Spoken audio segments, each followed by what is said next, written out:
Joined now up here at the Charles Schwab Challenge by Duane Bock, Caddy for Kevin Kisner. It's a great day today. Oh, it's perfect. It's awesome. Looking forward to the day. Absolutely. I mean, how pumped do you get from? It's game day. It's time to go. I mean, it's a great start, isn't it? Absolutely. I always tell people that Monday, Tuesday, Wednesday, it's difficult to get the adrenaline going and everything else like that. But now it's Thursday morning, and we're ready to go. Yeah, I got you. 12:34 off with Justin Rose, Will Zalatoris. Great opportunity this week. Always a good opportunity. I was thinking back to, around this time, 15 years ago, was an opportunity that you had that you didn't know. Kevin Kisner, you guys were playing in a practice round with him in a U.S. Open low qual. Tell me a little bit about when you guys met. Yeah, we first met Memphis, Tennessee. It was U.S. Open qualifier, second stage of that. I was caddying for Doug LaBelle. We showed up to play a practice round, and there was Kevin on the first tee, and so we joined up, played a practice round with him, and we hit it off.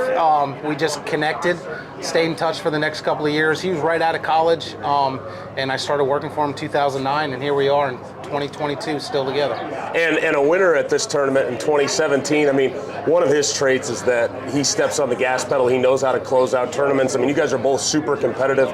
Tell me a little bit about that aspect. Absolutely. Kevin has that ability that when he's playing well, he's full of confidence. His focus narrows, and when he's in the heat of battle and he has that confidence, he doesn't back down. He's not scared. As he told me, he gets more scared or more nervous when he's not playing well. If he's trying to make a cut and he knows that he's not on top of his game, he's actually more nervous in those situations than he is coming down the stretch trying to win a golf tournament when he's on. In those situations, what are some things that you try to do to help him get back? For me, I think, my MO, I'm all about routine. I'm all about the process. So no matter if we are, 20 under par or if we're 10 over par, I try to stay in the same process, keep the same pace, so he doesn't, as a player, you're going to be emotionally high and low and this and that, get a little bit quicker in your routine. So I try to keep everything even no matter what we're doing. And, fortunately for me, when his focus narrows, it's more or less, to stay out of the way and let him go and just kind of dial him in and make sure he's right. Right. Your guys' relationship kind of marked by loyalty, perseverance, and trust. Tell me a little bit about, how those have kind of factored in for you guys over the years. Yeah, absolutely. We started in 2009 at Q School. His first year in 2010 was on the Corn Ferry Tour. So we played that year. He got his tour card. We struggled for 2 years on the PGA Tour, lost his card, had to go back. And I was at that point in my career where, on that Corn Ferry Tour, it's very difficult. I had a family, starting a young family, and he gave me the option. He said, look, dude, I will help you get a job out here because I can't pay you what I'm paying you on the Corn Ferry Tour. So I went home, talked to my wife about it, and I wasn't going to jump ship. So I stayed very loyal to him then, and now he's, kind of maybe repaying the favor a little bit. So, but that loyalty and family and everything is a huge aspect or component of mine that means so much to me, and so we kind of traded off with each other. Before you started caddying, you were a player yourself, a winner of the 1992 North and South Amateur, which is a fantastic tournament. Some great names in the trophy. Francis we met, you're going up to Brookline this summer for the U.S. Open. You've got Jack Nicklaus on there, Corey Pavin, winner of this tournament, both those guys, and then Tyler Strafacci, 2020 champion, is teeing it up this week. When you look back on that, what did that do for your golfing career? And then kind of how is being a good player helpful as a caddy? Well, absolutely. I mean, first of all, what it did for my golfing career, I came from a small town in eastern end of Long Island. I worked at a private club. It gave me the opportunity, once I won, actually the members at the Maidstone Club got together and they actually sponsored me my first 2 years as a professional. And doing that, I was able to go to South Africa and play. I was able to go to Canada and play, and it really jump-started my career. And I played for 12 years. Never was able to get through tour school. Unfortunately, I'm 0 for 9 in tour school here, but but it gave me an opportunity. For 12 years, I traveled all over the world playing golf, and not at this level, but a pretty high level, and so I can honestly sit here and say I gave it a really good shot. So that's what winning the North-South did for me is give me that opportunity to get some help to get started. So I'm indebted to those members at the Maidstone Club for the rest of my life, really. And then the things of being a good player or being a player and caddying and transitioning into caddy, it was a natural step, really. But you understand the emotions that your player is going through, the highs and lows, and when you're in certain situations, you understand that what he may be thinking. So it was a very easy transition for me, and actually even for my family, because that's the lifestyle that we've all only known is me being on the road, and so it was a really easy transition. Well, you're not the only guy I know to ever go 0 for 9 at Q School. I mean, that list is pretty long. Like I said earlier, you guys winners here in 2017. It was a super memorable week. One of the cool things that came out of that week, the first 2 days you were playing with Steve Stricker, who was the President's Cup captain that fall.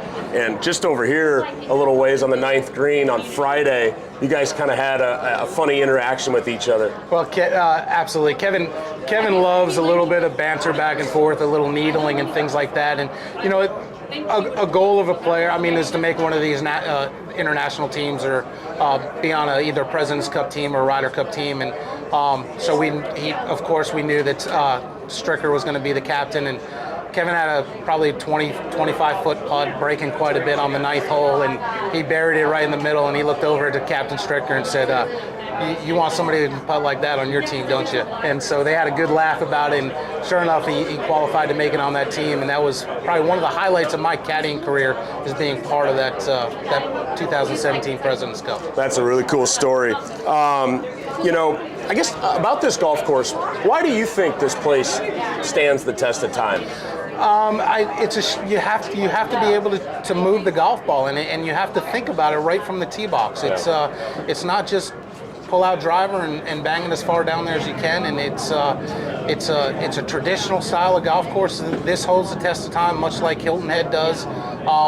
So I just think the greens are small enough and have enough slope and undulation in them that they're difficult. Short game is, the entire game from the tee to the green. It's you have to be on your game to play around here. Well, another course that probably falls in that list is Sedgefield, which is one you guys won last year. You mentioned your family earlier too. It's a great story that came out of that last year. Your daughter was moving in to college. The tee times worked out that you could kind of bounce on Friday early afternoon. You guys went on to win the golf tournament. It was a magical week. But I guess just tell me a little bit about how important family is to you, and then also kind of the advice that you pass on to your kids that maybe kind of translates with some of the caddying. Sure, yeah, absolutely.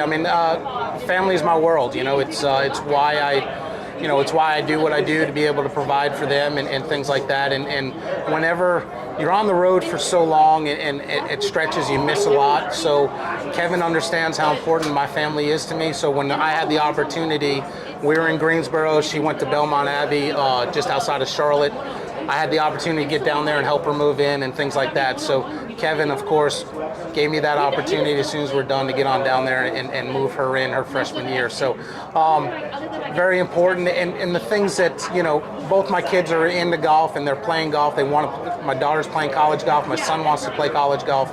The things there's life lessons on the golf course that you can take and whether it be, staying in your routine,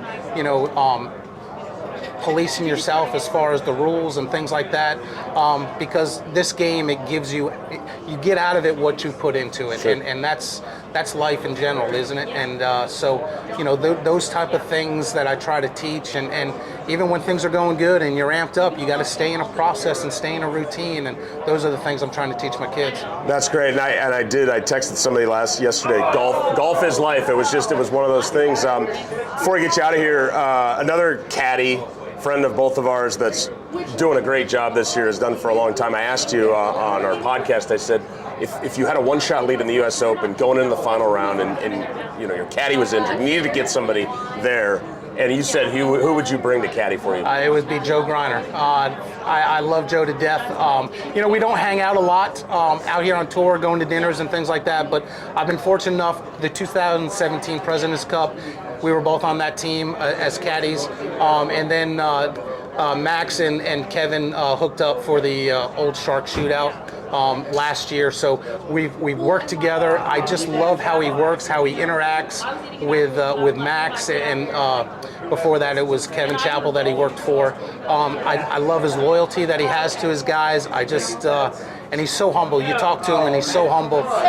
Even a couple weeks ago, when Max won, he wants to give Max, all the credit to Max and things like that. And he feels blessed to be part of that. And I just love that to death. And I think if I ever needed some help out there, it would be Joe that could help me out. Hey, well, you never know. You could enter your name in one of those qualifiers, get through. You might be in the hunt, have to give Joe a call. Hey, the super senior amateur. Yeah, exactly. The super senior. Hey, thanks for taking some time out this morning. Have a great walk out there today. Thank you. Enjoyed it. Appreciate it. All right.